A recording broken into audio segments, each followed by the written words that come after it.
Please welcome Chidera Onyia. Yeah! What's up? Yeah. Is there one emotion that has come up that you're like, shit, this has been around this entire time? It's been social anxiety and fear. Once you become sober, a lot of those feelings get addressed a lot for me when I'm sleeping. So a lot of nightmares have come back, which is something that weed used to suppress a lot.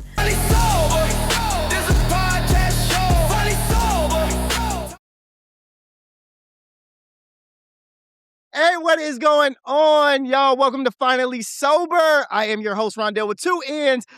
This is something new. We are virtual today. We are not in the studio. We are virtual today, which is super, super dope. I have a super dope guest here. It's actually my first time meeting her, so I am like excited to talk about her story. And she is a 5'4". So let me just clear up this real quick. She's 5'4", y'all, and she's modeling. She's challenging the modeling circuit, the industry standards of modeling. She's double major. She's got a full-time job. She's juggling all this. She's navigating her sobriety too. So I'm really, really excited to have her on the show. Please welcome Chidera Onyia. Yeah. What's up? Yeah. Hello. I am good. I am, blessed and, happy to be here talking to you, man. This is dope. I'm so excited. Thank you so much for having me. This is going to be such a blast. Yes. So before we get started, I want to talk about your modeling career first, man. I want to get into that. What made you want to get into modeling? Is your family models, or is that something you've always done? Like, tell me a little bit about this journey. Honestly, the gene pool is sort of stacked, so they could all be models if they wanted to. Okay. But it's just me. I actually started when I was 20, and I was scouted at an Ohio State game, ironically enough. That's originally where I went to school. I was scouted. I've been modeling for about 4 years, 15 times published internationally. So I had a little bit of fun in the in the modeling game, but I've had a stop-start career with modeling in school. So I've been kind of taking a brief hiatus from traveling a whole lot, but I went to Sports Illustrated this past June for Miami Swim Week. That was super, super fun. And I just kind of got into it. I started off as a professional dancer. So I was doing sort of the IFL circuit, and then I did a lot of like ballet. Any dance you can think of, I probably did it. And so modeling was just it's sort of like dance. It's a lot of emotion. It's just in stills instead of movement. And so I found a lot of joy and escape in that. And so I poured a lot of my creativity into that. I'm a very creative person. And so modeling just sort of became the outlet for that. And I've been doing it ever since. And that's been a big passion of mine. And then just recently kind of announced that my goal has been to build myself up to the person that can win Model of the Year. I'd be the first woman at 5'4" to ever win the award. So,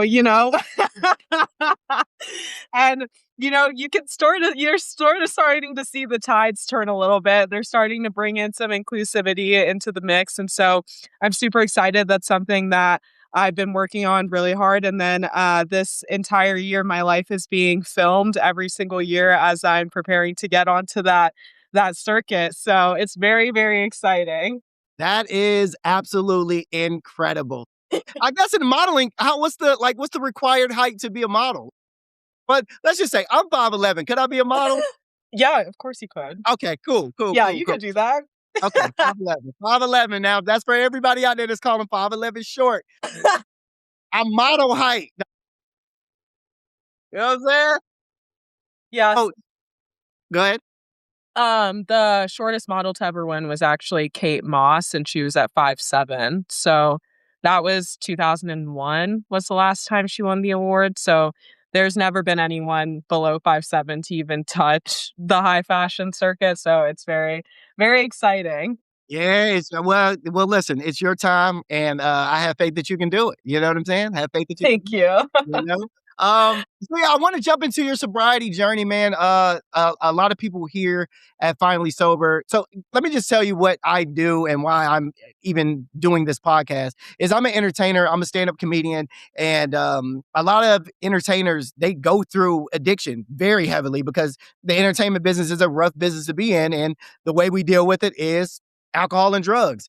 And I got sober last year. Yeah, been sober for a year and a half, and I want to tap into all the other entertainers that have gotten sober as well, and just to hear what they have to say. Now, I am sober as AF, as they would call it. That means I'm sober and I'm never going back. And how long have you been sober? I have been sober. Today is day 149. Yay! That's what's up, man. That is what's up. So I'm not good with math. So how many months is that?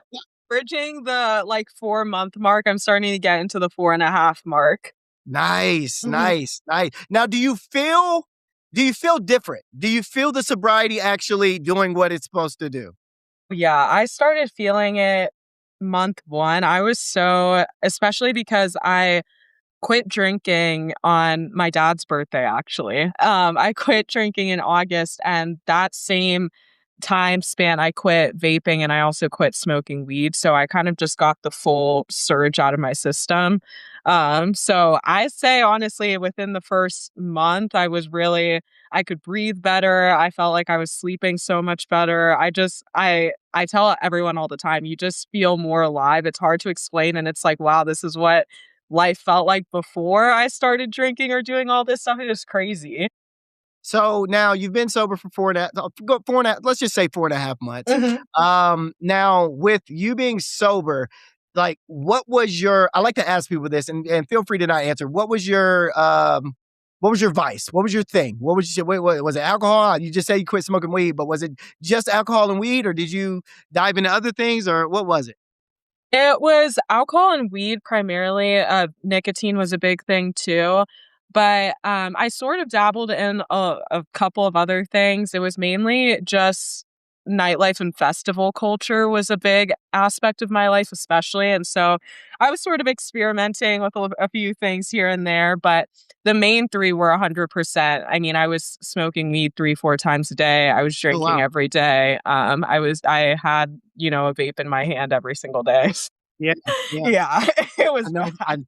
I know the feeling. I know the feeling. So in the last 4.5 months, what is the biggest lie that I don't want to necessarily, would you say you had an addiction? Because before I ask this question, would you say you had an addiction? It's hard for me to say, because I wanna say yes, that's what it was because the frequency and everything, I think mentally I still have a hard time sort of wrapping my mind around it. My reason I always say is that I went sober because I didn't know how to be myself in environments without having something in my hand or drinking or anything like that. And so I think because I relied on it like a crutch, that would be, that would be an addiction. I couldn't go out or do anything without doing anything or just being sober. But I think I still have a hard time sort of calling it that, It's and a hard, it's a yeah. hard thing. It's a Yeah, I hard try thing. to sort of deviate and be like, "Oh, well, like, it was not that, it was this," but I think, it is, that's the same thing. They're synonymous with each other. So I'm still sort of trying to be confident in saying that and admitting that's what it was. 100%. And I'll tell you this, the longer you stay sober, the easier that becomes because you're able to not lie to yourself any longer and you're able to be truthful to yourself.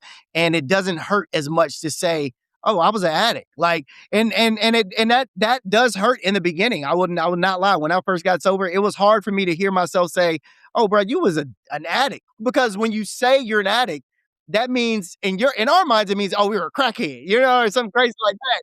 You know what I'm saying? And it's like only crackheads can be addicts. It's like, no, man, like, addiction is a real thing and it's okay to be addicted. It's about getting out of that addiction.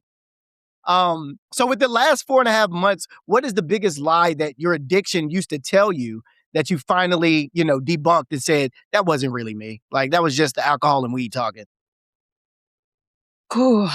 The biggest. Yeah, I'm Yeah, like, you didn't "Oh." think it was gonna be a Yeah. fast question, did you? Hey, the biggest lie.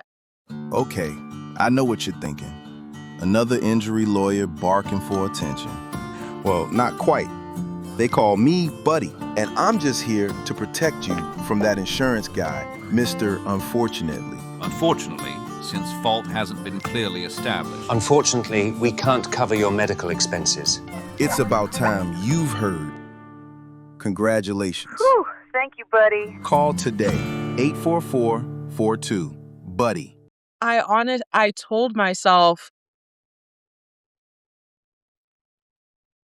was just I couldn't access who I was without it. Mm, I think that's the biggest lie I ever told myself. It was just mentally I was so wrapped up, especially because I was a bottle girl for a while. So that was it. I mean, my worth, my self-image, all that stuff was revolved around alcohol, how much I could sell, being a party girl, the life of the party and everything. So that alcohol and weed usage and nicotine, all that was part of my identity and that's what I was known as. And so I didn't think I could be anything. I couldn't be me without it, you know?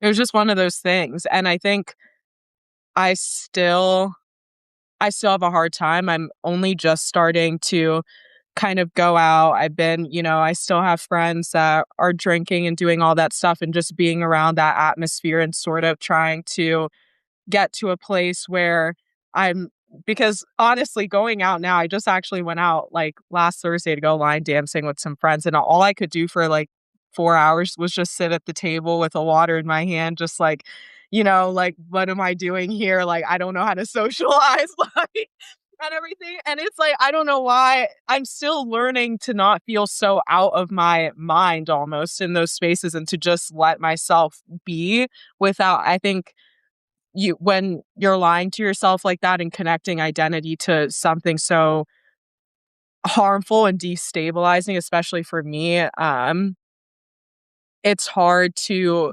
sort of navigate what it means to be yourself outside of that. And so, especially when you still have friends that are in that world or the industry that you're in is heavily involved with all those things, like how to almost feel like you're still being taken as you are and just accepted as you are without having to conform to drinking or to doing all these things because everyone else is doing it and being okay with that.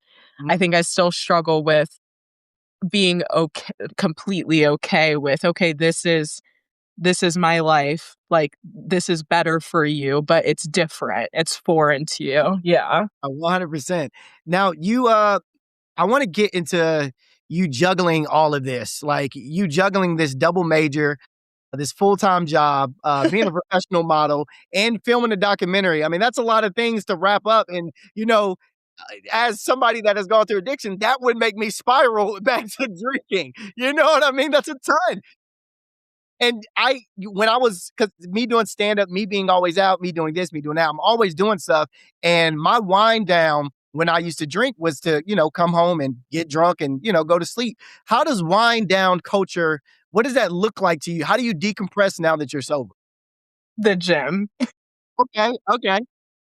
Gym twice a day, every day. Like, I can't. Like, it's either that or honestly, YouTube has been my biggest escape ever. I will make YouTube videos. I will post them every single week, whether I'm anxious, whether I have any urgency to drink or do any of that stuff. I'm whipping out my iPad and editing a YouTube video. And Love it. so that's been really, really awesome. I also think I've been lucky enough to have things in my life the way things sort of settled. I went to Ohio State, so I was living alone when all of this was going on and I was working bottle service, but I moved back to Albuquerque, moved home, sort of as a way to A, I needed to finish college, and then B, to get a grasp on what happened over there, what I'm going to do differently. And even though, I moved here 2 years ago, it took a long time for me to make the decision to become sober. And so Thankfully, I have parents that are super supportive, that have sort of been there with me every step of the way and, you know, keep me accountable for what I set for myself and the goals and expectations I have for myself. And so they don't really drink either. Nice, I'm around nice. friends that even if they partake, what's really nice about them is that I think my biggest thing was always being made to feel uncomfortable if I wasn't, but to them, it's just whatever. Some of my friends have decided not to drink with me. And so I've been lucky to have a really strong support system when it comes to that. And I think that's given me the strength to hold myself accountable in a way that's a lot more unshakable, where I can be around certain things and not have this craving or this urgency so much anymore. Um, but it's really been a lot of that. And I think wind down culture is interesting for me because I'm someone that almost operates against the grain in that aspect. I kind of need to be busy, or I need to always be on and doing something. And you might also get this as well because you're 100%. creative, like your mind, it never stops. It's like you got like I if I sit and of course rest is, everything in moderation, but when, I'm sitting too long by myself just thinking about my life, that's when I start to really just spiral and be like, "Oh my god, what is this? What's going on?" 100%. Yeah, and so, you know, doing a lot of things, even though sometimes, of course, it can be overwhelming, all of those things are geared towards my purpose. And when I was drinking, I didn't feel like I had a purpose. And so that's been that's sort of been the motivation or the discipline that gets me through the hard days, my big why. And so I pour myself 100% into all these different avenues, knowing that as exhausted as I am, it's leading towards the thing I'm here for at the end of the day. Come on now. I love to hear that. Love to hear that. I love to hear that. And what you're here for is, getting this documentary out and letting people and winning it's not Miss America, it's what is it? Model of the year. Yes, model of the year. So let's keep that thing going. And you are doing, first of all, I want to tell you, you have this sobriety glow about you right now. That's a real thing. Like when people first get sober, it's like they turn into a new person. I don't know who you were before this, but you have this sobriety glow about you. But we still have to deal with the life, which is crazy because it's like we're sober and we think life is just going to get so great, but it's like, oh no, this shit is still life at the end of the day. Life is still going to life how life is going to life, even even if I'm sober or not sober. Um, and you've been documenting that. So, has there ever been a time where you've been documenting this entire journey and you had to film one of your moments where you really wanted to drink, or have you ever had one of those moments where you really wanted to drink? So that's you're just hitting the nail on the head of the thing I'm really scared for, honestly.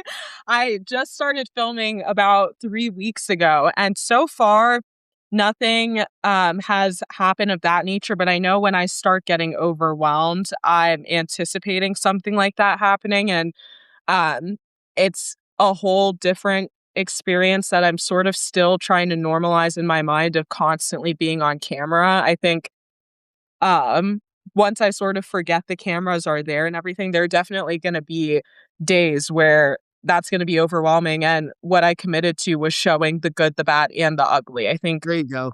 so much so when it comes to anything in life, especially in wellness culture, but especially with sobriety, people are seeing, the after the transformation, or almost being taught sobriety can be talked about oftentimes in a sanitized manner of, look, I'm clean now or whatever, but they're not comfortable being vulnerable to show the parts and the hard days and the days where, you're crying, you're in bed, And so part of obviously model of the year is a big thing, but I that goes along with sobriety in the sense I want to show everything because I think people need to see that it's not easy. It's one of the hardest decisions you can make in your life, but to also be able to watch something and see the silver lining throughout all of it. And so, I'm I'm very nervous to share that part of myself online, but Okay, I know what you're thinking. Another injury lawyer barking for attention. Well, not quite. They call me Buddy, and I'm just here to protect you from that insurance guy, Mr. Unfortunately. Unfortunately, since fault hasn't been clearly established. Unfortunately, we can't cover your medical expenses. It's about time you've heard. Congratulations. Whew, thank you, buddy. Call today, 844-42. Buddy. I also know that you do the things that scare you, and that's usually when you know you're ready. And so Exactly. I'm ready to share it. I'm ready for people to see that, especially the one video I had posted on TikTok when I was celebrating 100 days. I talked a lot about how um, the aftermath of sort of getting sober and realizing the different things that have changed in your life. And so a lot of people will see in the documentary me trying to make sense and rebuild relationships that fell apart when I was drinking and wrapped up in addictive habits. And so, you know, there's a lot to unpack and a lot for people to sort of begin to grasp and understand, even if they're not dealing with it. I think it's a conversation that is starting to come up with more people getting sober, but I think it's a conversation that has so much depth that needs to be discussed and talked about and build a way for people to understand each other and be more empathetic towards each other. Because I think that's something that's sort of missing lately. And so it's going to be really interesting, not just for me, but, for this podcast as a whole, the people that are starting to sort of come out and, talk about these things and really start to be vulnerable online about, a culture that's really normalized in pop culture and Yeah. society. So I'm very Exactly. excited. I'm excited. I'm excited to see it, and I hope that when that time does come, that you're able to overcome it and you're able to, battle whatever it is that you're battling and defeat it, and and show the people like, hey, I'm going through this and I can win, so you can too. You know what I mean? Mhm. So that's dope. I'm excited for that, and I'm excited to keep watching you. I ask everybody this question on the pod, because I really want people to see the dark side of what addiction does. So where was your pitfall at? When was that moment that you were at rock bottom and you literally had to tell yourself, hey, I got to move back to Albuquerque. This shit ain't working. I need to get the fuck home. Like, when was that moment to where you knew, all right, Chidera, you have to, yeah, you got to get sober. This shit ain't it. So it's funny because for me it was interesting because I think there were a series of events that happened, and maybe I'm looking at it from a hindsight perspective, but the one that really even still sticks with me today was that, my parents being from Nigeria, there was a huge emphasis on education, and you need to be successful in the things that you want to do with your life to be able to sustain a life that you want, especially, having all of these different things like being a person of color and X, Y, and Z. And so um I'd always been someone that had put a lot of work into being hard, even when I didn't really know what exactly my purpose was. Or, okay, I don't want to go into education, but I don't know how to meet the expectation and the pressure without feeling like I'm losing myself too. And so, um, I'd gone into bottle service. I'd realized, okay, you know, I was in a situation where I was at a club that I wasn't, that wasn't being super supportive. That was a super dark part of my life. And I knew I couldn't tell my parents. And so for a long time, I wouldn't answer the phone. I would just completely disassociate. I couldn't be there for my siblings, especially being the oldest of four, because I knew I couldn't even be there for myself to support them in any capacity. I was super angry all the time. I thought there was nothing else for me in life besides drinking, smoking, and going out and selling bottles. And so it ended up coming to the point where, I was still in Columbus. I was telling my parents, yeah,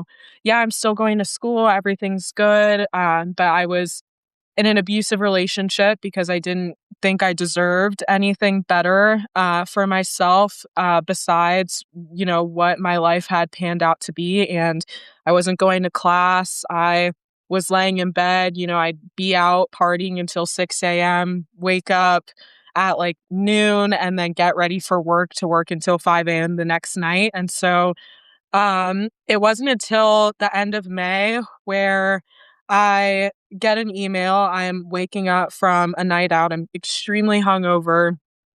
I hit one of my bongs that I had in my room. I look and I'm scrolling through my email and I see a letter from Ohio State that says you've been dismissed from the university. No. And I had 30 credits left to graduate from college at that point. So it was my senior year. I was so, so close to being done.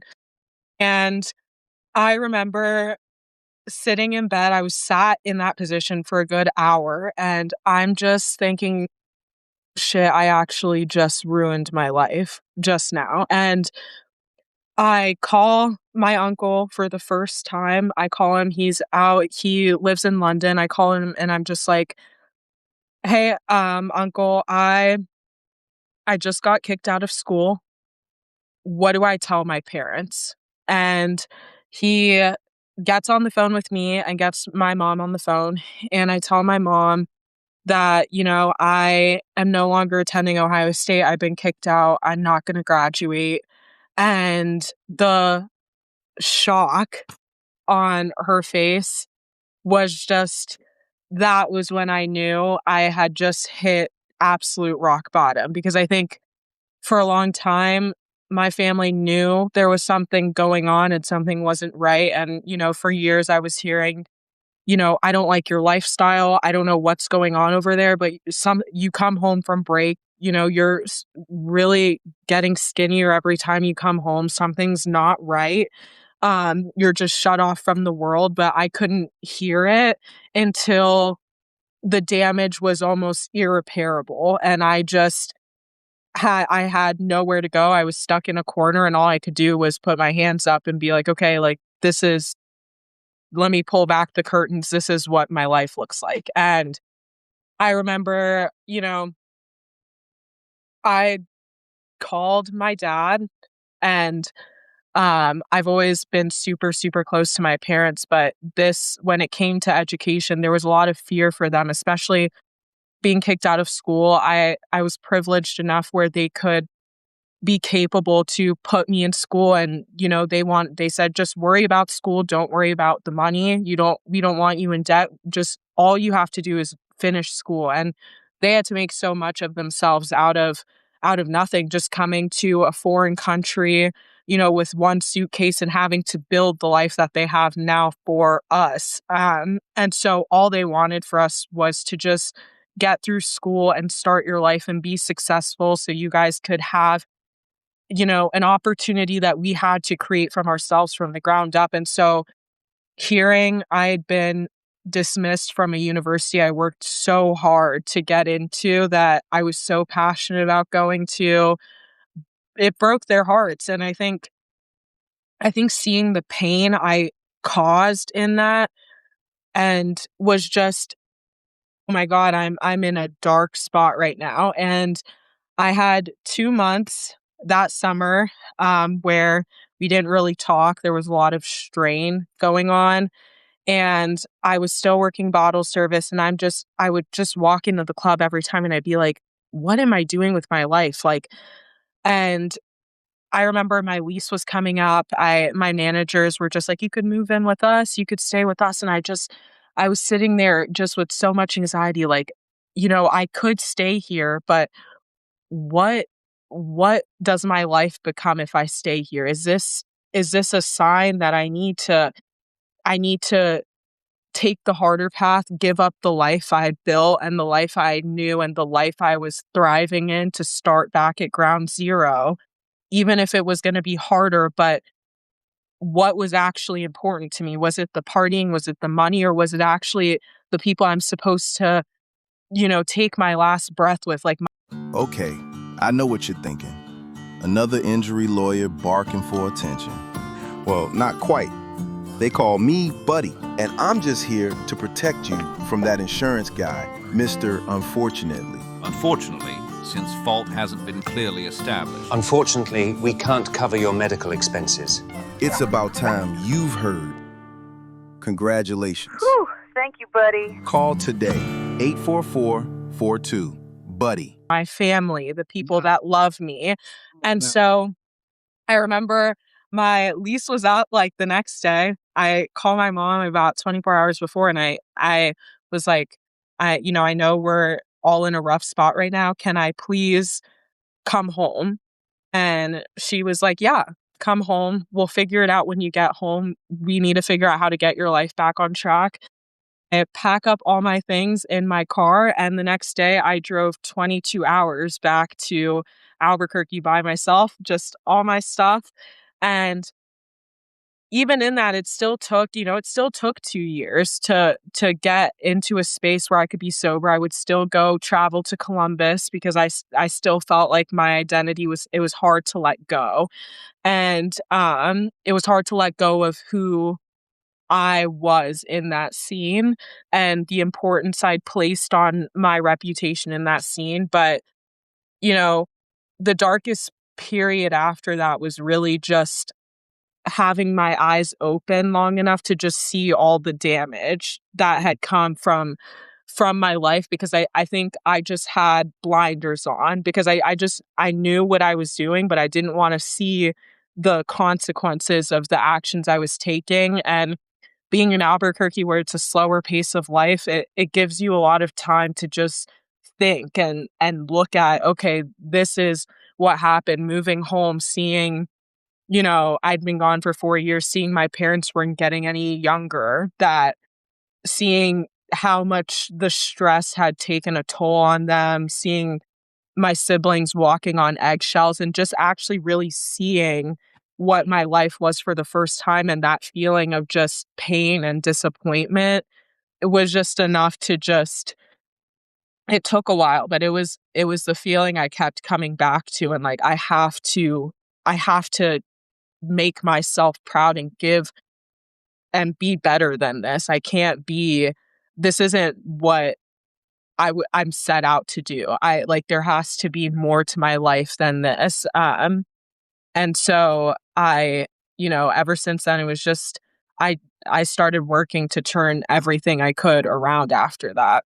No, I love that. And it's crazy that it takes, because I had to move back home with my parents too. For me to understand. So it feels good to have that support, man, and to have that slowdown period and actually realize, like, all right, man, everything I was doing before did not matter.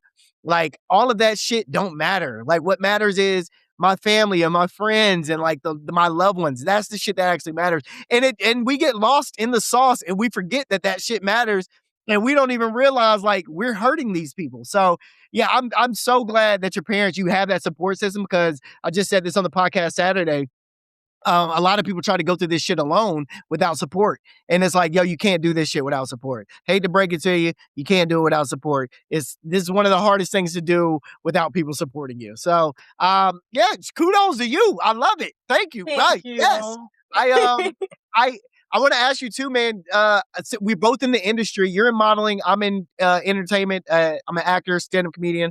And we get told no a lot. And I'm pretty sure you've gotten told no a ton since being 5'4" and being a model. I'm like, a bunch of people have told you no. And no doesn't feel good. And the way I dealt with no is I would just drink my nose away. So how did you handle those no's then? And how do you handle those no's today? Yeah, I love that you brought that up, because I think that us both being in the entertainment industry, that is something that is just part of the game. And so, then,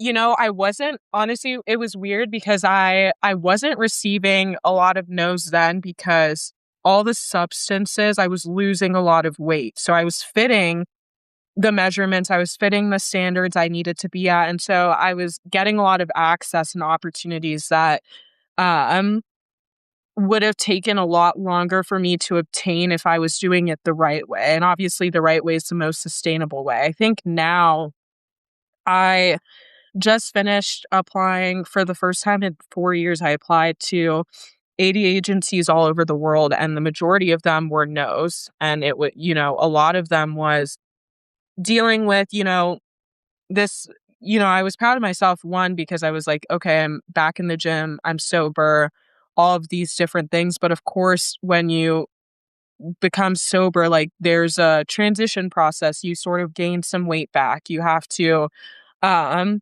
sort of navigate the body dysmorphia aspect of that, because that's the one thing that can really send anyone spiraling in those situations where, especially in an industry where, almost 100% of it is based on what you present as that day. And so, I it's difficult, and I think for me, I try to reframe it as collecting no's, because you're going to receive more no's than you are yeses. And yeah, Like the most famous people in the world, have more no's in their pocket than yeses. And so if I feel like I'm collecting no's, and it's like, okay, let's collect another one, because eventually, one way or another, there's going to be someone that sees you and says, yes, that's what I want, that cares about hello, the hello. story. Yeah. And with things like authenticity coming back and people wanting something real instead of hyper curation,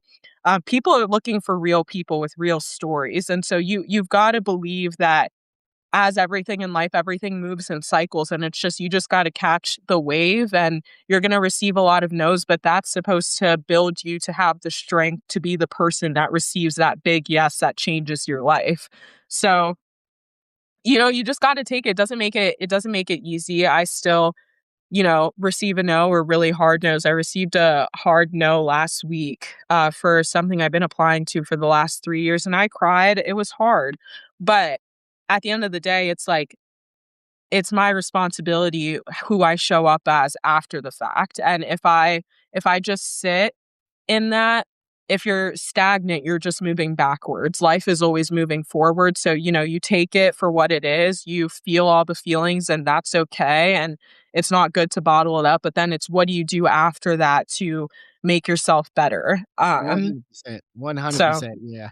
Those no's are the worst, and those no's are actually I look at the no's now as like the best thing ever, because either God is removing what was not even supposed to be there already, or he was saving me for something that I wasn't supposed to be there from, or yeah. I look at those no's as a blessing now versus a curse. And I used to look at them as like, oh, it's the end all, the be end all. Oh no, they don't want me. And oh, now it's like, no, cool. That's, hey, I thank you for your time. And it wasn't meant for me to have whatever this is. So let's move on to the next. And you're actually moving to LA, correct? Yes. So here's the thing. I used to live in LA, and speaking of no's, I used to get no's all the time when I was out in LA. And LA is, I mean, pretty much the belly of the beast when it comes to the entertainment industry. But it also comes with the party culture. And like, one of the biggest ways to get ahead out in LA is to get inside the party culture, because that's where everybody is. So what's your game plan when you get out to LA to protect your peace and your sobriety? So it won't get messed up, and you can still be true to your sobriety journey and stay on your sobriety journey. Mhm. Yeah. So, game plan for me is, one, mindset is everything. And so, I've spent a lot of time and will continue to spend a lot of time improving that, especially as I experience new things. But one of the things I look back on in hindsight and am super grateful for is that I experienced a party culture very similar to what's out in LA, whether it was in Miami, whether it was in New York, whether it was traveling, or doing bottle service in the capacity I was doing it. And so now going back, where I was 20 back then, and now going into 25, going into that world, I've noticed that as I've traveled back to different places, I'm not impressed with nothing's like shiny, and not everything that glitters is gold, right? Hello.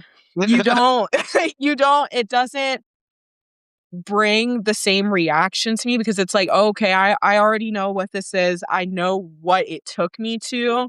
So it's like, and I know how much better I'm doing now. And that doesn't mean it's not going to be easy. It's not going to be a walk in the park. They're definitely going, especially once you start working up and, keep, moving up, and the connections start to expand in networks, you're put in a lot of situations where that becomes the case. But um I think the most important thing is I just remember what my why is at the end of the day. Why am I doing this?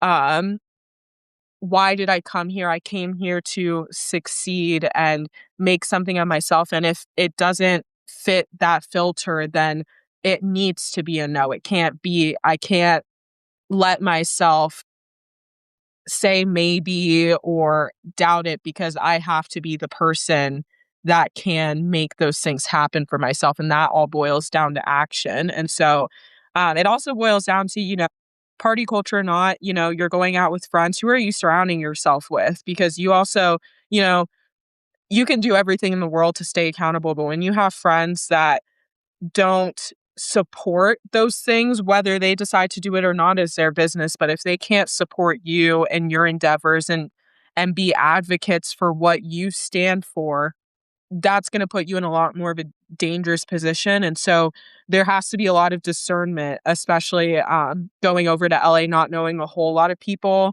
Um, I've lost a lot of friends with sobriety. And so there has to be a level of just discernment. And is this someone that, that would stand up for me and that would be there for me in that capacity, in that space? And so um that's all you really can do, I guess. That's the only game plan I really can have until I get there. And I'm sure there are going to be some experiences that surprise me, of course, you know? 100%. And I hope when you get out there, nothing does bother you. And I hope when you get out there, everything is like, oh, I've seen it. Okay, I've done it. And you can go out there and you can be focused on what you need to do. So I do hope that. I hope you go out there and kill it. You know what I'm saying? I hope you go out there and kill it.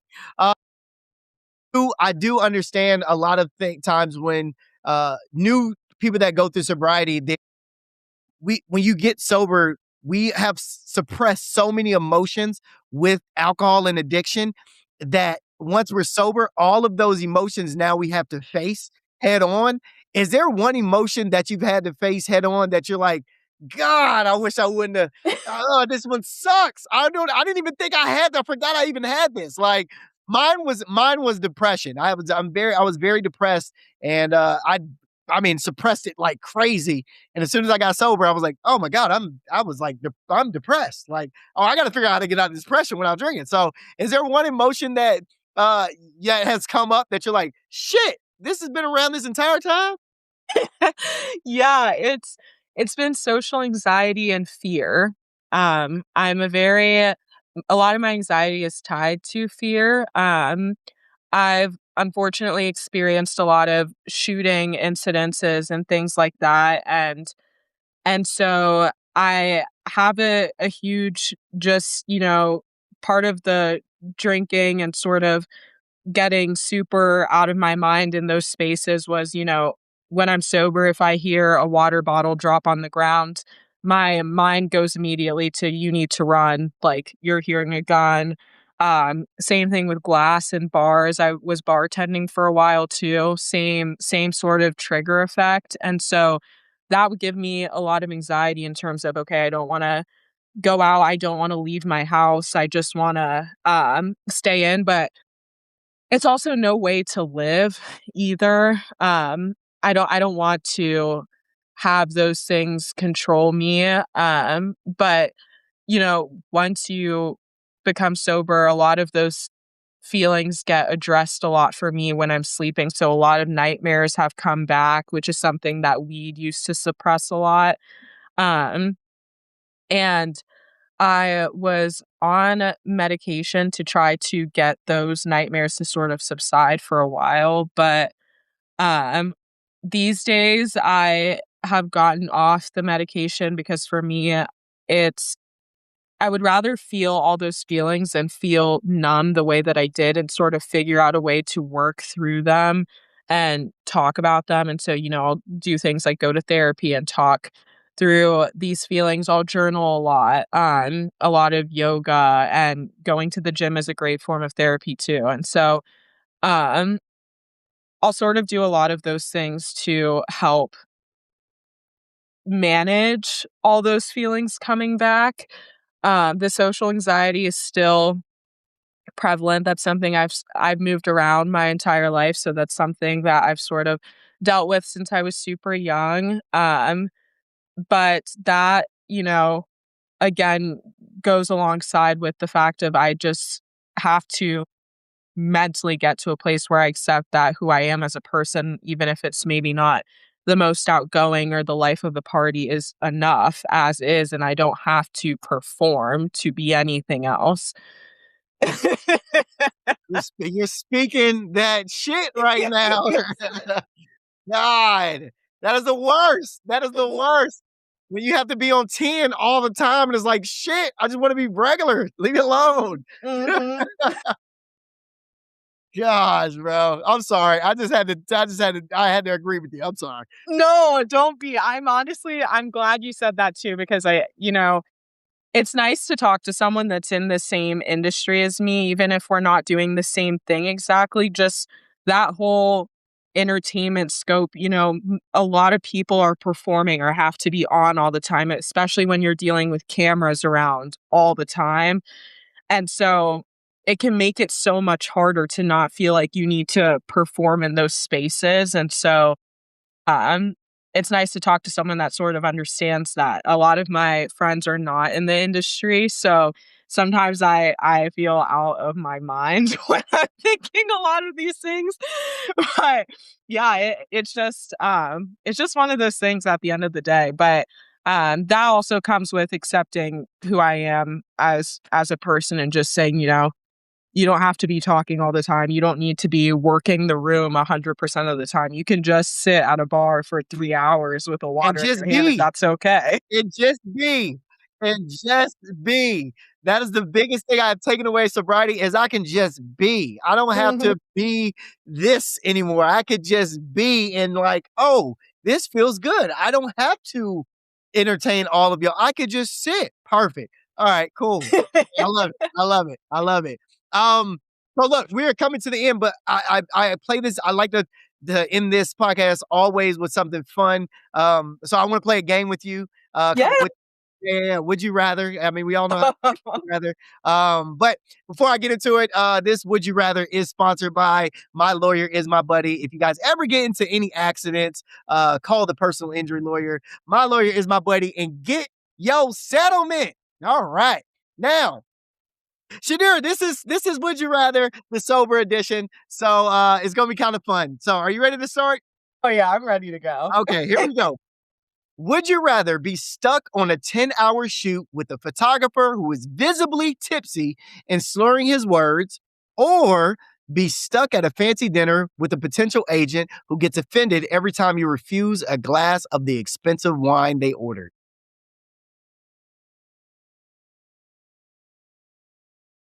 I honestly think I would rather be at the dinner. I would rather be at the dinner because then it's like I low-key find it funny. I don't know, like, not them getting offended. It would low-key be goofy to me. So I think I could, I'd make it creative. I'd make it fun for myself. But Word, shoot, word, word, word. Okay, okay. Would you rather be stuck at a fancy dinner with a potential agent who gets offended every time you refuse a glass of wine, or you get a contract that pays off your entire college tuition instantly, but you have to be the new face of a vodka brand on billboards all over Albuquerque? I would stick with the agent at the Okay, dinner. Wow. okay. Hey, okay. You know your worth. You know your Yeah. worth. Whoa. You know your worth. Hey, listen, I told myself I don't care how much any alcohol brand throws at me, I'm not signing. Like it's just Mhm. I'm just not gonna sign. All right, last one. Uh you can would you rather be stuck at a fancy dinner with a potential agent who gets offended, or you get a guaranteed to win Model of the Year and get signed in LA tomorrow. But the only way to get it is to break your sobriety and you have to go out drinking every night for a year. I would still I would still take the agent because then it wouldn't be what it could be without it. It just wouldn't. There it goes. There it goes. She's holding strong. She's holding strong. I That's the love hard one. First, the college tuition, but it. now the dreams. I love it. I love it. I love it. Now, Chidera, I want to tell you, I want to say thank you absolutely so much for coming and talking to me. But before we go, I always let the guests, we do this thing on here called Sober 60. And what's about to happen is you're about to look into your camera, directly into your camera. And for 60 seconds, I want you to talk to the past you, the younger you, the old Chidera.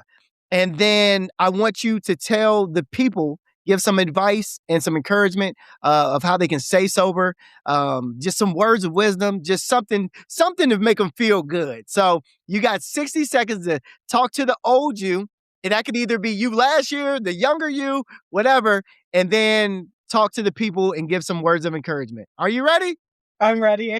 All right, and go.